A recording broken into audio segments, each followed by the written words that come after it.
Sebab tu ada ulama sebut, seandainya umat ini mengetahui kelebihan berselawat, nescaya mereka tidak berzikir melainkan selawat sahaja.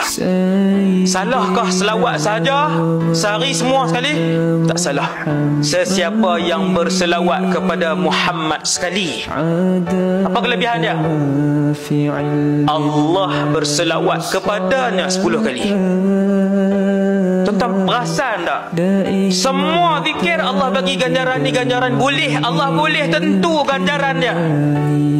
Allah boleh sebut apa ganjaran dia, berapa banyak ganjaran dia, berapa tahun ganjaran dia, apa yang hadiah yang Allah bagi. Tapi bila mai tang selawat, Allah tak sebut ganjaran, Allah sebut Allah berselawat kepadanya.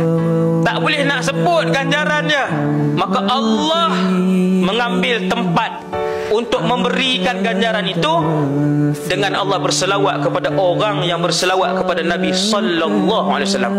Betapa selawat itu tidak dijanjikan oleh Allah dengan kelebihan dapat yang ni, dapat ni, dapat ni, dapat ni.